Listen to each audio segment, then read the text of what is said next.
Well, I've been asked a lot, how I went from being, a corporate design executive at Apple to having my own studio. And, I didn't just decide it. It's not, and that's not how things work. I mean, in many ways, you know, I've always had some sort of underlying plan on what I wanted to do, but really sort of working through how I wanted to design that plan to happen, right? The opportunities come up and how you address them. And Apple was an amazing opportunity. But for me, I was always planning what's next, and really, and that is an example of prototyping your life, really sort of thinking about that and testing it and then finally, implementing it. And that's in many ways how I ended up having my own studio ammunition. The way that I left Apple was being asked to join Pentagram as a partner. And most people would think, yeah, that was a stupid financial move because the company, sort of its value went through the roof. But at the same time, I don't think I could have stayed. I probably would have been fired because I just wasn't enjoying it anymore. So it was regardless time to do something else. It was using outside people like me, and I didn't want to go manage other people doing design. I was a designer, so I said no. My wife refers to me as a manifester. I'm very much about living in the present, and that doesn't mean you think about a future. You can't control that, right? So you just move directionally, but stay in the present, and you certainly can't change anything that happened before. So if you think about prototyping something, when you do that, you don't know what's going to happen, right? Maybe you want to test something. So when you're using this idea on your life, you have to be open to unexpected things or doors opening that you never thought would open. Coming up on Design Mindset, the designer who built Apple's internal design culture, created the iconic Beats headphone, and has been reinventing himself for over 3 decades. He shares his blueprint for prototyping your life.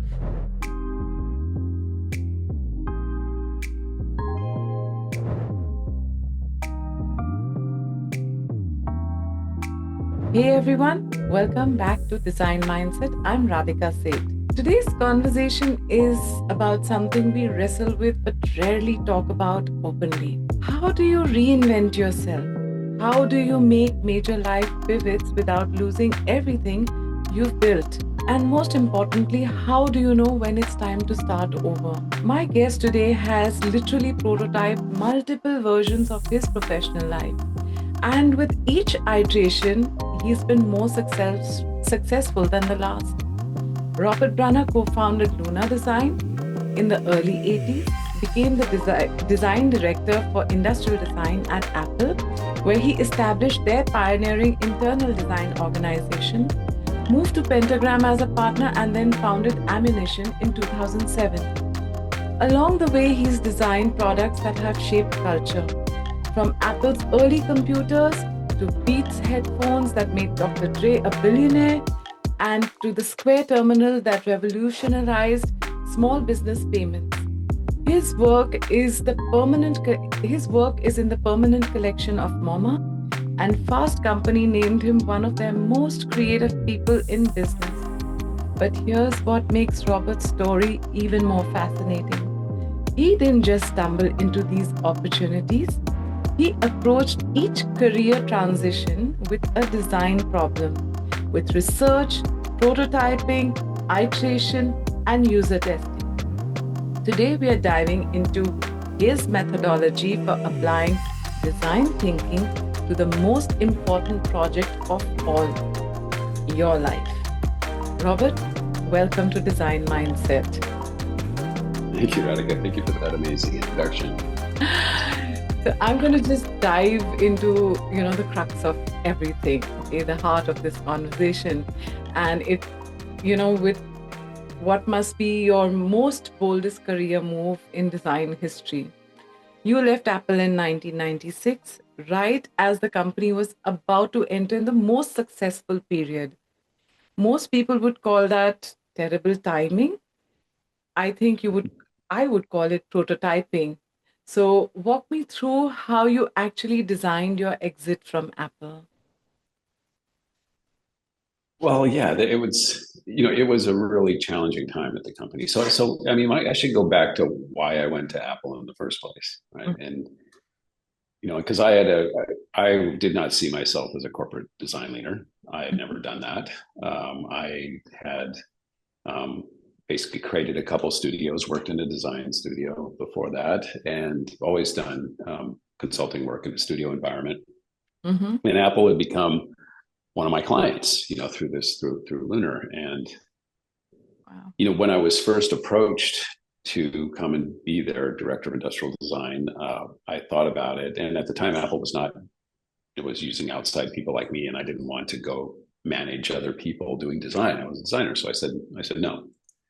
Mm-hmm.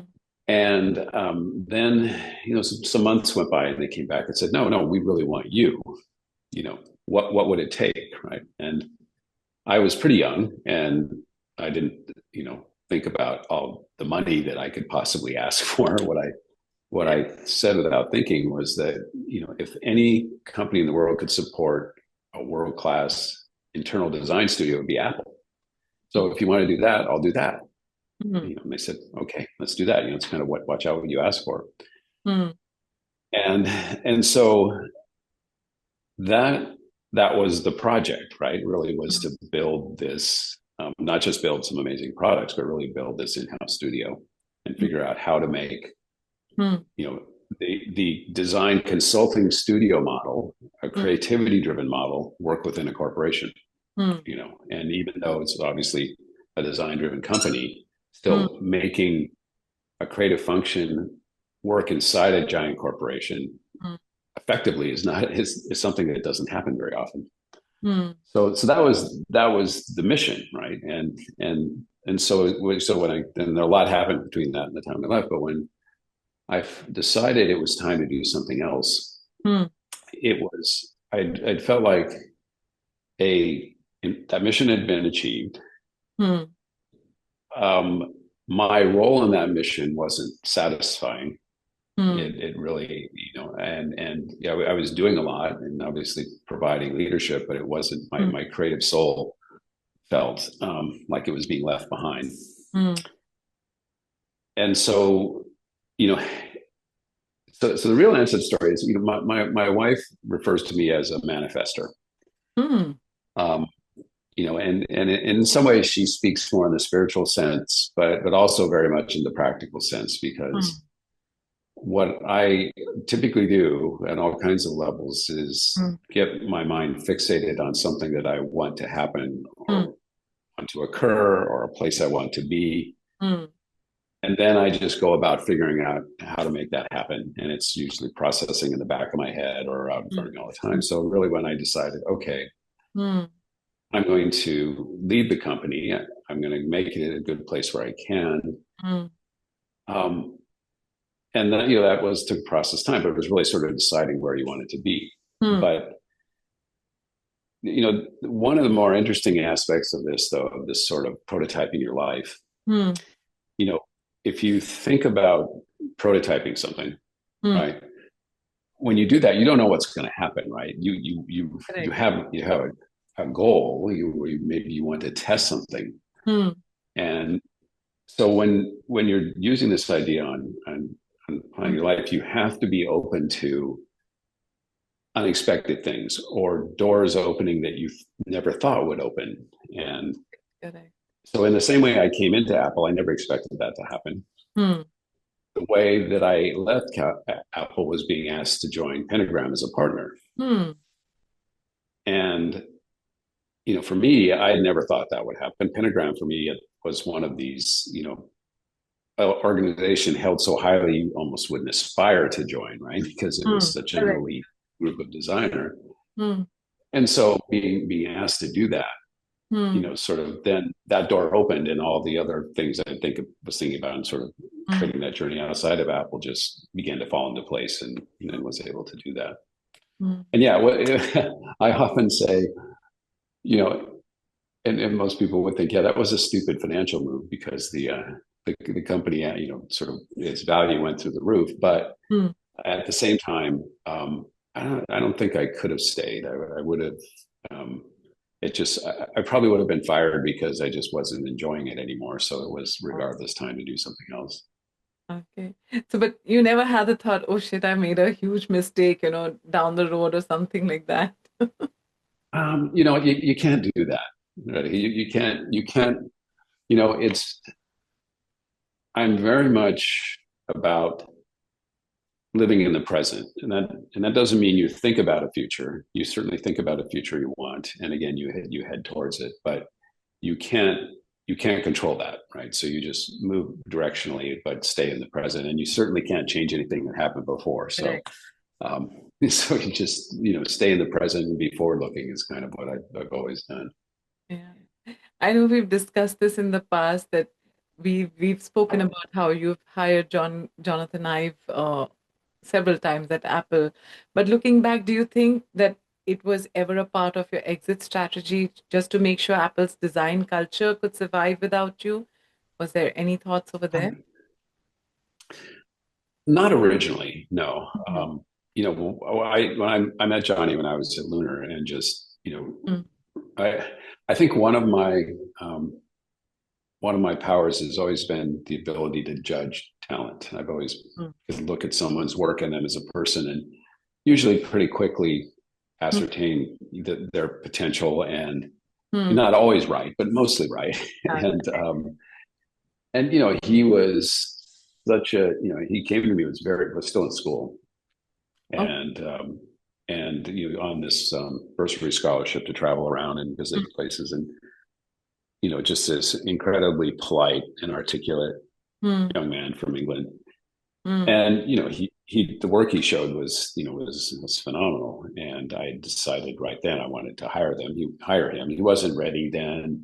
Mm, Then he had started, when I tried to hire him the first time at Apple, mm.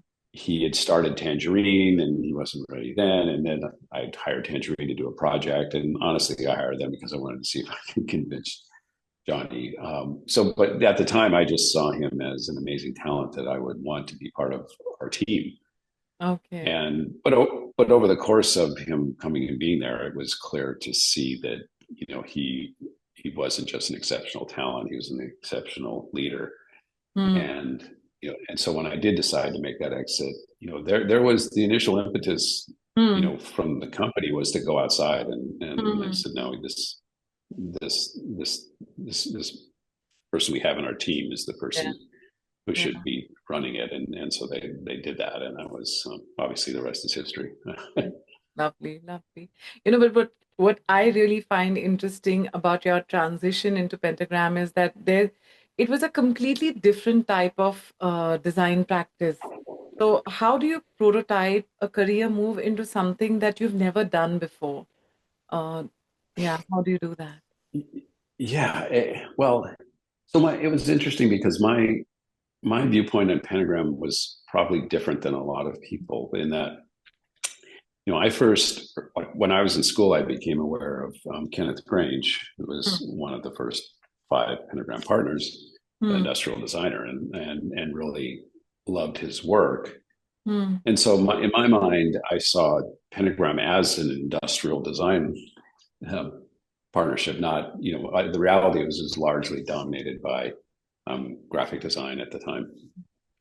Um, but what really attracted me, what made a lot of sense to me, was their business model that Colin Forbes had created, Mm. in which you know the company had many partners. At the time I was there were 19 partners. Wow. um, every partner effectively ran their own business, but under this larger brand umbrella, and under a focus of shared risk and resources. So in Mm. many ways you could do your own thing and Oh, operate a relatively small team, but be part of a 200-person organization that had a lot of clout and weight around okay. the world. So, from a design entrepreneur point of view, it was a really amazing thing. And for me, that, in addition to just Pentagram, what it stood for as a design organization, that model that Colin had created, I thought was brilliant. And so I thought, well, this is a perfect way for me to move back into the design Mm. studio consulting space and Yeah, do it very effectively. correct. Okay. Okay. So you have made several career pivots, from Lunar to Apple, Apple to Pentagram, Pentagram to ammunition. Do you actually have a process? Like, is there a Robert Brunner methodology for this kind of transitions that you have made? Well, it's kind of back to this concept I mentioned of manifesting. Mm. Um, and that happens a lot of times because my wife always, she gives me a lot of grief, but I'll there's a certain car I'll fall in love with, and somehow I'll figure out how to get that car, and that's just, and I get very focused and make it, and within a Mm. month it's sitting in our garage, and she'll be like, "What happened? Right? How did that happen?" Yeah. Um, the Well, let me talk to you about how I grew up, and that'll sort of inform this. I actually was raised in a very creative family. My father was a very successful engineer, developed disk drive technology at IBM, Oh, and wow. my mother was she was a homemaker at the time, but also an artist and craftsperson. She was a model. She was an entrepreneur. She started her own business. And Okay. so I just grew up in this environment of making things, right? Mm. And the story of how I learned what prototyping was is kind Mm. of funny. I think I was about 12, Mm. and I had, with my own money, bought this bicycle pump for my bike, and it was one of those cylindrical ones that extend, Yeah. Yeah. and I go to get it, and I can't find it, and I'm looking around the garage, and there I see it on the workbench in the vise, screwed to a piece of plywood with wheels and motors and duct tape and wires. And my father had used it to mock up a new idea for a disk drive mechanism, Okay. and destroyed it. He destroyed my bike pump, and without asking me. Okay. And I was so mad. I was so mad at him. But when I look back, that's what I learned what prototyping was, right? It was sort Okay. of this, okay, I'm going to pull together whatever I have to visualize or test this idea. Mm. And for me, this sort of aspect of manifesting or prototyping is a lot about visualization and Lovely. and visualizing where you want to be, what you want to happen, Mm. and really creating that North Star, right? Of where's this next place you want to be, Mm. and then crafting a path to get there. And there are usually steps to do it, right? Yeah. One jump to another. Correct. And it is, it is in a way, I honestly, until we've had this conversation, I never thought about it much as a design process, but it is. Mm. Correct. There's problem solving that occurs. There's testing. There's Yeah. you know trial and error. Yeah. Things that happen, but you have to stay focused on that North Star. Correct. Correct. Correct. I love that framework. I really love that framework. But there's a scary part to this, the user research phase. So when you're Mm. researching a new version of yourself or looking to get to the goal that you have manifested or visualized, how do you know what kind of questions to ask? Do you have certain, introspection that you do, or what kind of questions do you think you need to ask? I think the primary one is to really, one, understand your motivations, Hmm. and then really test your commitment, Hmm. right? Because I think it's very important. You need to understand and ask yourself very hard questions about why you want to do something, or why Correct. you want to get to this place, and what you expect to happen when you get there, and so forth. And really, just in many ways, have a very hard conversation with yourself about that, right? Hmm. Of figuring that out. And I think that's a really important part of it. Hmm. And then in many ways test your commitment, right? Because inevitably, if you're making a large change, Hmm. um, you have to be committed to it, and Hmm. be willing to go through the hard stuff, and be willing to take some steps back or make some sacrifices. Hmm. Because if you're not, if you don't have that commitment, you'll probably fail, right? Hmm. And so that's another thing you have to really look at and make sure you've got that. I think it's probably one of the most critical things to look at is, am I really willing to do this, right? Got it. Got it. So, when you started and when you founded Ammunition in 2007, you were already successful and established. So, what made you prototype yet another version of your career? Like, was there any thought that went into this? Yeah, I it was the opportunity had become very clear to me when I was at Pentagram. Mm, And again, Pentagram was an amazing place. And I learned so much from the people I worked with and had a really fantastic 10 years there. mm, But what I was seeing going on around me, especially here in mm, Silicon Valley, was the idea of design, and in particular industrial design, becoming elevated. mm, It was because of the successes that Apple had and a few other things that mm, in many people leaders' minds in Silicon Valley, design was or should be a core competency, right? Right, industrial design, right up there with engineering and manufacturing and marketing. mm, And I thought I could see this happening, mm, and I thought, well, I'm not quite in the right position to do that where I was. mm, And but what I believe very strongly, and through my experiences at Lunar, Apple, and Pentagram, mm, was this idea of in making something great, making a great thing. It was a multidisciplinary practice. mm, It wasn't just the industrial designer. It wasn't just mm, the graphic designer, the UX. It was really this sort of very focused team working in a way to craft something that was incredible.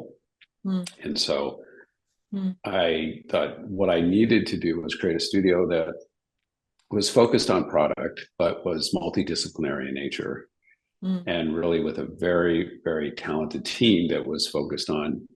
And it wasn't like this idea of creating this list of services. It was just all the things you need to do to make something really great. And that was sort of the model and the foundation for the studio. wow. And so I keep mentioning my wife Elizabeth Brunner. We were actually on our honeymoon in Nicaragua, and I had been talking about doing this. Mm, And we were sitting on the beach, and again, I was talking about it, and she just turned to me and said, "You know what? I'm tired of hearing this. Would you just do it? do it. you know, just go do it. You can do this." So Yeah. I got back, and I went and talked to my partners. And the funny thing is, very few people ever quit Pentagram. Usually, to leave Pentagram, one of two things happen: you were either fired or you died. Oh. And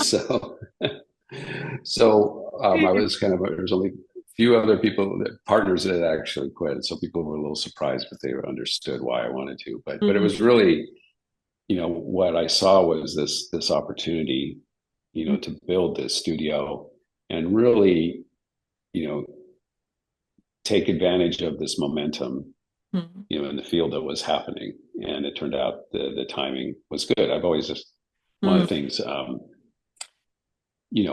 I've always been not always usually blessed with good timing. And so and maybe that's a sense, or maybe I'm just lucky, but it was a good time to start a studio like ours. Lovely, lovely. And I know that you've co-authored this book, Do You Matter? How Great Design Will Make People Love Your Company. And Yeah. when you were, and this book actually talks about building truly design businesses, from top to bottom. So I'm wondering, when you were prototyping your own career transitions, did you apply any of the same principles to yourself? Like, did you approach building Robert Brunner, the professional, the same way that you'd help a company become design driven? Was there Yeah. any relation? Yeah. Yeah. There's one phrase I've coined, which actually I use a lot, which Mm. is risk is not a four-letter word. Risk. And risk is not a four-letter word. And what that means is most people shy away from risk, right? And they think risk is a bad thing. Yeah. Risk is something to be avoided. Mm, And but the reality is you will never create change. You will never innovate. You will never mm, do something mm, new without taking risk. And so risk is not something to be feared. It's just something to be understood. mm, And that's always been, whether that's been developing a product, starting a business, making mm, other personal life decisions. I've always had this sort of idea mm, that it's not taking risks is a good thing. Just really understand them and know what you're getting into, and make sure you have done everything you can to be successful. Um, the other one, which I think I learned from my parents just by absorption. I Hmm. don't ever remember them, never ever remember them telling me this, but it's a common phrase, but it's don't ask for permission, ask for forgiveness. Oh. And and again, what that really means is if you're asking people for permission to do something with your life, Hmm. if it's going to affect them anyway, they're not going to give you that permission, right? So really, you don't ask for permission to do something. If you do it and it creates some difficulty for them, you ask for forgiveness, but you can't go through your life asking other people for permission in terms of what you need to do in your life. And I've always had that model. You do it carefully because you don't want to hurt people, but at the same Correct. time, even when I was at Apple, there were things that I wanted to get done that I knew if I went through the usual decision tree, it wouldn't happen. Yeah. So I would just decide to do it and risk, people getting mad at me, which they did, but they got over it, and I was able to achieve what I wanted to. Yeah. Yeah, my boss always tells me, my Takashi, our founder, he always says, go out and do it, and then later ask for forgiveness, or either ways you will not know. And insanity is doing the same thing again and again and expecting different Yeah, results. So at least you made an attempt, you did something, and you tried to be different. So I guess my this podcast series is also outcome of this risk taking, that if yeah, whatever happens, at least I did something different. Yeah. yeah. Okay, so let's talk about beats now, because that Sure. perfectly illustrates what happens when design thinking meets cultural intuition, basically. Mm. Everyone said that the audio quality was, technically not the best, but you created something that became a cultural phenomenon. How do you prototype something that really doesn't exist yet culturally and make it so successful? Uh, there was so much that happened then, and again was just this sort of cosmic alignment there. Mhm. I mean, first of all, your comment about audio quality is interesting because that was something that we believed that we weren't going to. Audiophiles were not our audience, right? So we didn't Mhm. really care, if an audiophile gave us a poor review. What mattered was, the the kid wearing the headphones listening to their favorite hip hop song was feeling it, right? That was the thing, and that was one of Jimmy's Andre's thing was just Uh-huh. the power of the emotional power of music, Mm, right? mm, And mm, how does that come through the product and everything about it, right? mhm. So yes, I met those guys and we started working together, and it was really kind of surprising and fascinating to me because I don't come from their world. Uh-huh. Correct. Silicon Valley design geek, and yet there was this connection and respect, which was really almost shocking to me. But I realized later that they viewed me as an artist, just in the way they view themselves as artists, and so there was this sort of connection and respect for Mm, for the work. But it was again, like a lot of things, timing, mm, circumstances, you know, and there's three basic threads that made mm, it really successful. mm, One was that Jony Ive is brilliant and an amazing business person, and he saw that for a younger audience, the audience that he regularly communicated with, there was no high performance audio okay. for option, right? It just didn't Mm, exist, right? And, mm, and he had a great experience working on the YouTube iPod with Apple, and really saw this sort of where music was going in terms of music delivery, but also this connection between yeah. music and emotion and content delivery. Mm, Then Dre, I remember one of the first meetings he said, "People are not hearing my music." mm, Which what he meant was there weren't products that were specifically tuned for the genre of music that he created, that he and Jimmy created, Mm. and felt like he spent all this time working on a song, and then it would go out, and he said this, and someone will listen to it through those crappy white earbuds. Right? Yeah. um, and so that was the second thing, was they, we were going to build a headphone that was really tuned for rock and hip hop, and that was what mattered, right? Mm. The part where I came in was, I think prior to this, headphones were really viewed in a very sort of technical light, right? Mm. They're of course driven by acoustics, Mm. um, ergonomics, fit, reliability, Yeah. adjustability, all these Yeah. things. Yeah. And you ended up with these very mechanical looking things Mm. on your head, Mm. where I saw them, no, these are things you're wearing on your body. They should look good on your body, and you should feel good about wearing it. And Yeah. all this sort of complexity needs to be simplified and cleaned Yeah. up and made, Yeah. streamlined. And so that was the idea, that we were going to design these headphones to actually look good on people, do all the things they're supposed to do. Yeah. And I think where it all came together was, between, it was very clear we needed to create an iconic product, and the word iconic gets overused, Mm. but it really, at its core means something that's easily identifiable through shape, and Mm. really being able to see it. Mm. And because what Jimmy planned to do was, he would say, I'm going to make the headphone the star. So in the way that he created musical stars, he was going to use this through videos, through associations, through all these things, and put it into the cultural conversation. Yeah. And so all that came together at this sort of timing where, once it started moving, it just exploded, because there was nothing else like it. There was nothing that spoke to that audience. It was being presented in a way that a product had never been presented before. Mm. And it really captured people's imaginations. And I remember the first couple quarters, it was kind of moving along all right, and then all of a sudden it just exploded, and they never looked back.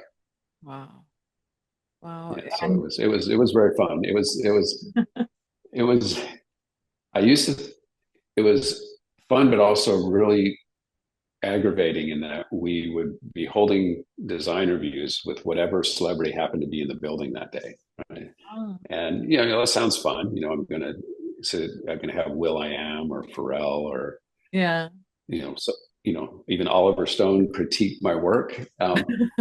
But what would happen is they'd have an opinion, and that opinion, you would end up then spending a month trying to unwind that opinion because it wasn't necessarily what needed to happen. So, but it was never a dull moment. Yeah. Lovely, lovely. Because see, at the end of the day, Apple acquired it for $3 billion.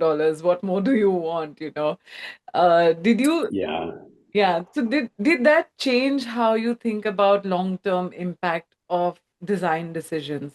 Like clearly your explanation and what you went through, it was not about the technology, it was about the design, the way you felt about it, and emotions were involved in it. So do you prototype with potential exits in mind also when you're designing something, or how does that plan out? Um, no, it's not. I don't think you can do that. I think Mm. it's really dangerous to start something thinking about how you're going to exit it. Mhm. I just, because I think that'll compromise what you want to do. Correct. It's you know I'm I'm writing another book. It's taking a while, but it's called Making Great, Mm-hmm. and it's about all these things that happen that end up making a product really great, and a lot of it has to do with leadership. Mm-hmm. But there's this one thing that I've discovered that exists in almost every sort of great thing we've been involved with, is that someone in a leadership position has what I call a non-negotiable purpose. Hmm. Right? There's something that I want to happen, want to see happen, want to make other, that it sits above finance. It's just there's a purpose. And it was that way with Beats, it was that way with Square, it was that way with just about any of them, that there was a purpose there Hmm. that was above just making money. right? Mm. And it was not negotiable. We were going to do this. Mm. And and and so I think if you go into something believing I'm going to do this and make some money and get out of it, Mm. you can do that. You can do Mm. that, but it's probably not going to be great. Mm. True. So I think it's dangerous to say, okay, I'm going to prototype these things thinking about an exit. And what happened with Beats, I never would have imagined. I mean, when I started, I didn't, it wasn't a typical relationship. It was a partnership, and Mm. I would have been happy just to get my investment out of it because it Mm. was Mm. so, so fun and Yeah. interesting. Yeah. And and then when Apple acquired Beats, I thought it was over. And I thought, okay, great, that's fantastic. Mm. I didn't plan it this way, but that's great. But then, here I am, still leading the Beats design program. I'm like the last person from the original people that are still involved. So you just don't know where things are going to go. And I think while the idea of prototyping, Mm. where you want to get to is important, you have to be open to whatever happens and whatever the universe has planned for you. Mm.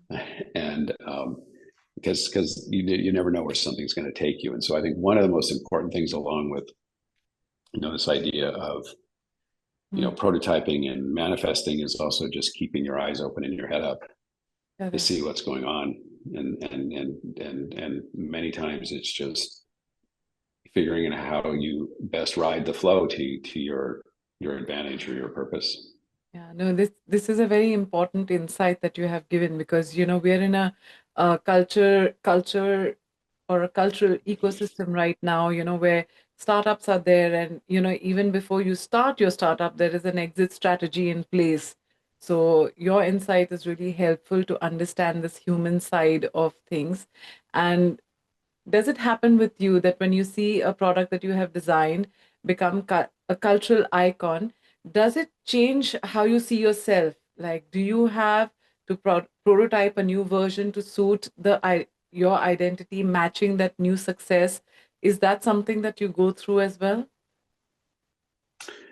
I don't know if that's right. I mean, I think there's something as you get further on in life, Hmm. you begin to realize you're constantly evolving. Hmm. Right. I mean, you all of a sudden look back, and I'm not the same person I was 5 years ago, nor 5 years for that. But there's always, you're constantly evolving on so many levels, Hmm. and through experience, through trauma, through success, Hmm. all these things. The life just shapes you, and so you know, so again, I think planning the next version of yourself is a good idea. Thinking of where you want to be, Hmm. Hmm. and but you can't. I think it's really difficult to create a person who you simply aren't. Right. So that sort of within that model is understanding who you are and what you're about and how you're evolving Hmm. and where you're going to take that evolution.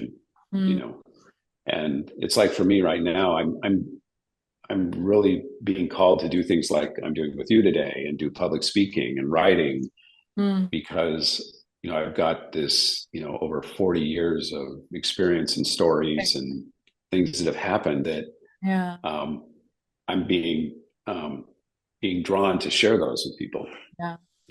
and so that's something I've kind of come to terms with. It's not that I'm giving up design, but Yeah. this is the next version of myself, which is Yeah. really helping people learn and grow and benefit from the experiences that I've had.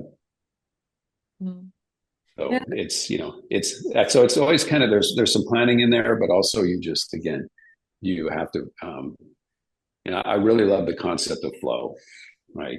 And it when you're in it, right? When you're working on something and you're just so intensely into it, you're just flowing with it, and that's another aspect of life, is Hmm. understanding the flow. And yeah, you can change the course, but there is a flow to it that you're going along, and being comfortable and confident in that's what's happening, and I'm just going to go with it and make it a great thing. Yeah, no, one of the reasons why I'm asking this, like you correctly said, that you have more than 40 years of experience, but these are the kind of questions that the young generation is facing. And simply because they have so many choices and they have so many different versions of themselves that they live through in the, a short span of maybe a year as well. So because of the choices that they are presented with right now, which can kind of be very confusing. So your insights are really of help over here right now. Mhm. And I'd like to move on to ammunition and talk a little bit about that. Sure. So I Yeah. think it's been around for more than 2 decades right now, in which Almost. Yeah. yeah, Almost. Yeah. almost 2 decades, almost 20 years.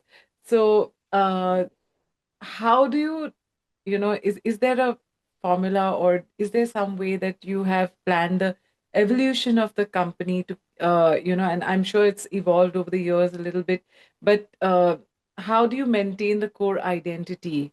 Is there something that you make sure that you do as a leader?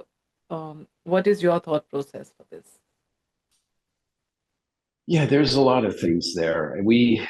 Um, so first and foremost, something I think we recognize, and I have a business partner, Matt Rollinson, who joined me shortly after I started the company, Mm. is we realize that we're not in the design business, we're in the talent business. Ah, okay. And what we really needed to have is an environment that fostered, supported, and grew amazing talent. And that we needed a place where people felt they could be themselves and grow in, Mm. and because, and this really came to fruition. We had that idea of as we began to grow, Mm. here we were, a little, you know, 30 to 40 person studio competing for talent with Apple and Amazon and Google, Mm. and the compensation structures that those companies have, and trying to figure out how we do that. And then we looked at ourselves and realized we had every intern that we had ever hired was Mm. still with us and were performing at a level way above many Mm. of the people from outside we were interviewing, and said, wait a minute, we're very good at identifying and growing talent.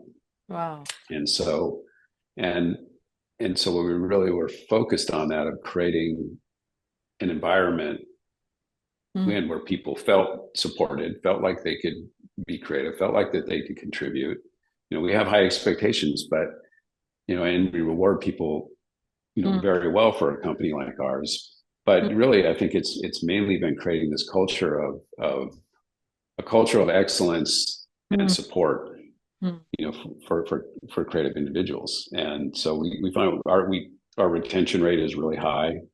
Mm. We and we have a lot of stability, and so that's been a very core part of our business. Mm. And then, as I said, I think we've just always had very high standards, Mm. on what we put out in the world. Mm. That's another thing that's important. I think the other thing, which, when I started the company, Mm. I had this epiphany about the design business, Mm. and that in many ways, we as designers really undersell what we do. We're happy to get something good to work on, Mm. and it's exciting, and we can have a good portfolio piece. Mm. And if we make enough money to pay ourselves and our people, we're happy, and then you create this intellectual property and you see it go out in the world and just create enormous value, right? Mm. And I began to think, well, there must be a different way of doing this. And so we started doing two things: forming partnerships, and Beats was a partnership, Mm. and but then also investing in startups. So we would basically take a portion of our fee and invest it back into the company. Mm. Um, Now that created something really interesting, and of course, yeah, there's some potential financial benefit. We've had a few exits, and we've had numbers our number haven't, but Mm. what it really did was it created a different working dynamic. Okay. When we were working with these early stage companies and these founders, and we were invested, we had a seat at the table, right? Mm.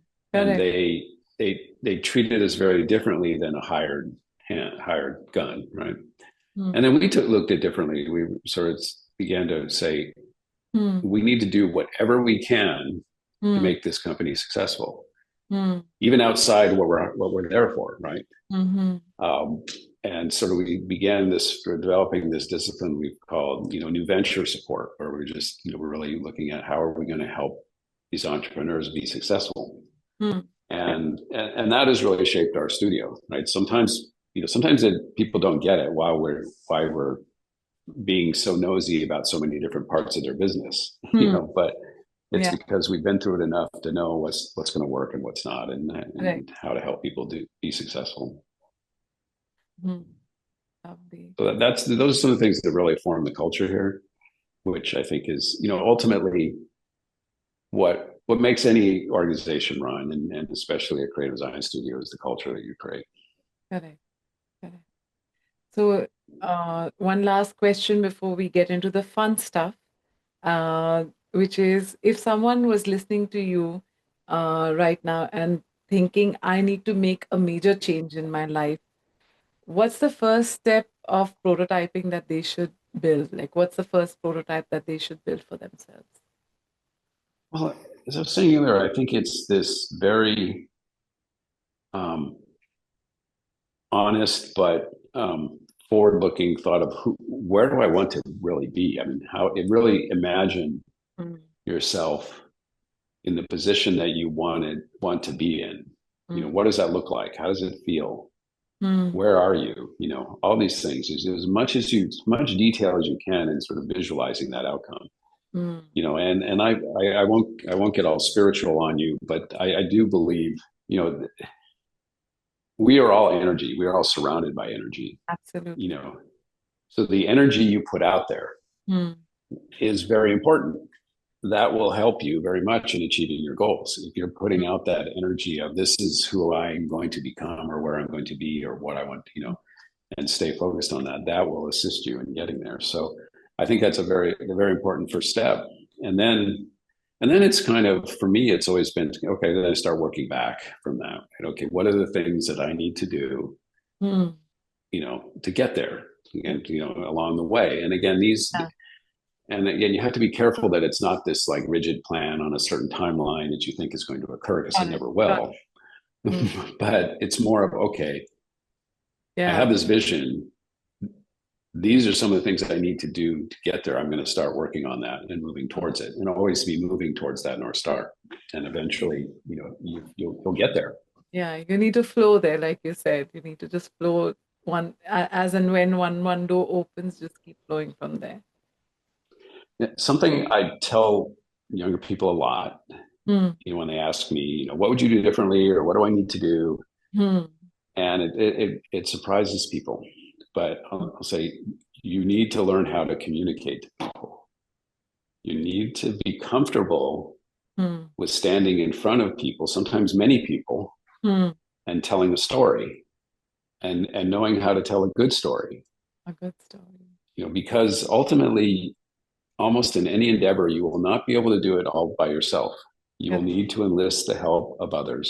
Yeah. So your ability to communicate and convince people of your mission, Hmm. and have them see that vision that you see, Hmm. becomes one of the most important skills that you can have. Hmm. Lovely. And Lovely. it's not taught in design school. You're not, I mean, yeah, you make presentations and so forth, but Yeah. no one really tells you how to tell a story, or how to be comfortable with it, or what's the process of learning about it, and so forth. Correct. Lovely. Yeah. Lovely. So now we move into the segment which is called the Design Mindset Challenge.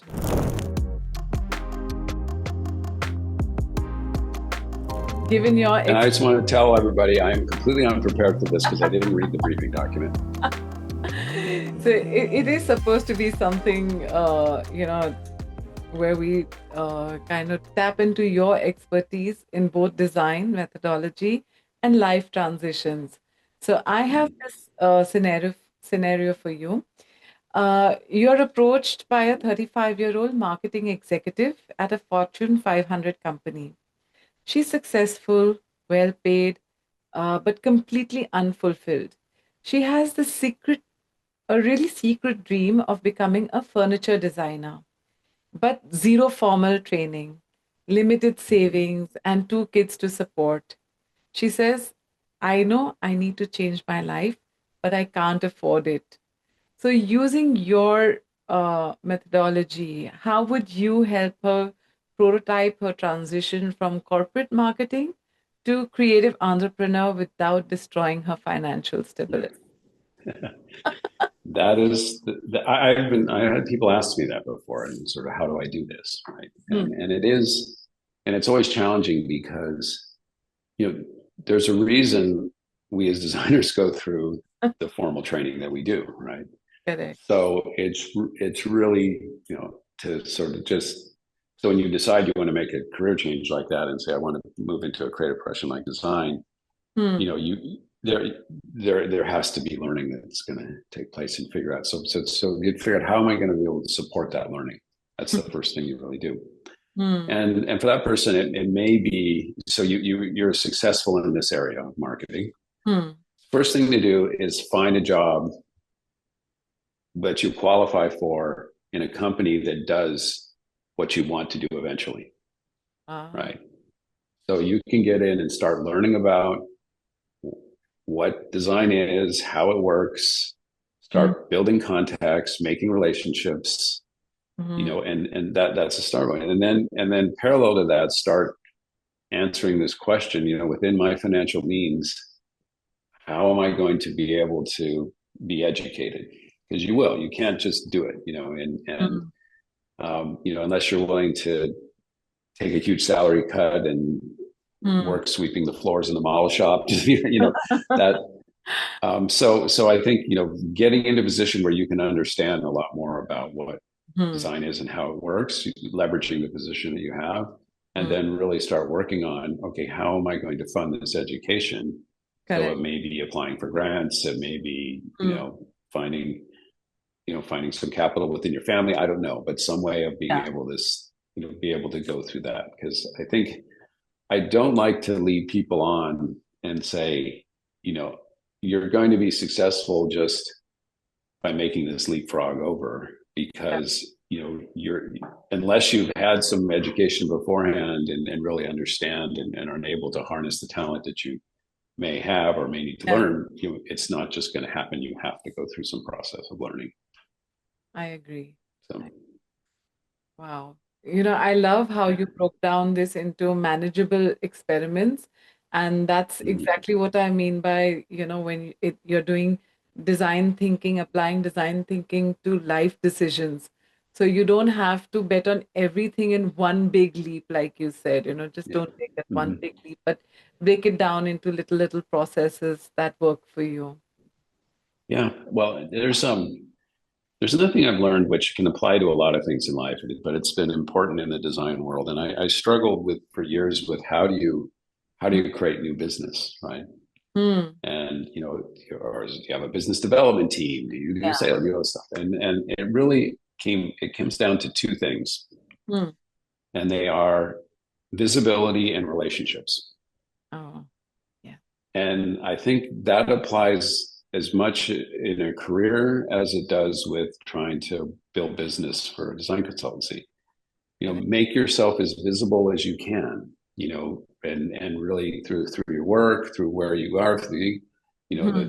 and the things you do, and then relationships. Relationships are really important because Hmm. you can a relationship with a person leads to another relationship with someone they know, and you can begin to expand all these people that you know. And that's why previous example I said, if you go work somewhere, you can get involved with the design department and start to build Yeah. relationships there who can lead you to something else. And so that's what we find is that, we get all our work because people know about us, Yeah. and they know about us because they've either seen our work because we're visible, or someone we've worked with has told them about us. Wow. 100%. So I think that model applies to to almost anything. Yeah, I quite agree to that. So, from that one fun part, thank you for answering that. We are moving into an even more fun part, and it's time for the rapid fire, where quick, Oh boy. honest answers for someone who's reinvented himself multiple times. Okay. So tell me. I tell you, I hate these. I hate these because whenever you ask me the question, my mind will go blank. I'll just warn you that right now.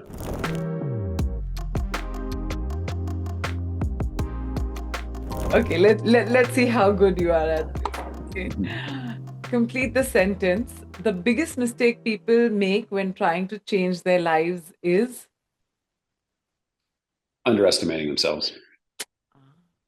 the worst career prototype that you're glad that didn't work out.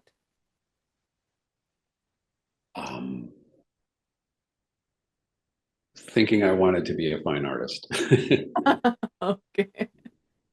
So if you had to start over today with no connections, no reputation, what would your first move be? I would, leveraging off my previous answer, I would take an acting class. Okay. Okay, I'm going to be very cheeky over here and ask you. You can choose to answer or not.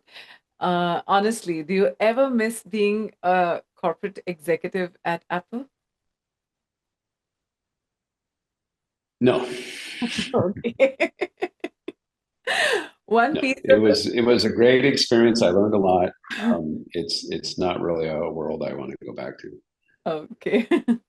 One piece of advice for someone who's terrified of starting over. Well, have courage, Mm-hmm. but lean on the people you know, lean on your family, friends, and career associates. Just don't be afraid to ask for advice. Hmm. The most important skill for life transitions that has nothing to do with design. Resilience. Hmm. And in one word, what's the secret to successful reinvention?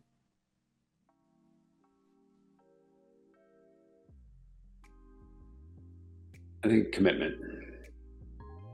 Fair enough. Robert, this has been absolutely inspiring. You've given us something so valuable, proof that you can reinvent yourself at any stage of your career, and most importantly, a methodology for doing it thoughtfully. Your key insights that really stick to me: life transitions don't have to be dramatic leaps into the unknown. They can be designed and prototyped and tested just like any other design problem. Start Yes. small, gather data, iterate, and then gradually, build towards the life that we actually want. So, whether someone's thinking about leaving a corporate to start their own company, changing careers entirely, or just wanting to evolve with their current path, you've shown us the tools to use. Design great products can be applied to designing a great life. So, for everyone listening, here's your takeaway: stop waiting for the perfect moment to make the change. Just do it like you said, and start prototyping. Test small versions of your ideal future, gather feedback, iterate. The life you want to do and have is just a series of small experiments away. Sure. Yeah. Yes, I Robert. would say that Yeah. I was going to say I'd add to that, which is I think something I say a lot. My wife has a startup company. When she gets frustrated, it's like just keep your feet moving. Yes. Just keep your feet moving forward, one step at a time. Yeah. So, Robert, where can people follow your work and see these principles in action at Ammunition? The best is either my Instagram, which is at Robert D, as in Dennis Brunner, or our company one is at Ammunition Group. I think that's you usually see the most current stuff. So thanks for joining Design Mindset and proving that most important things you can design is in your own trajectory. So next week we will be talking again with another designer, and remember, just don't live by default, prototype it. See you next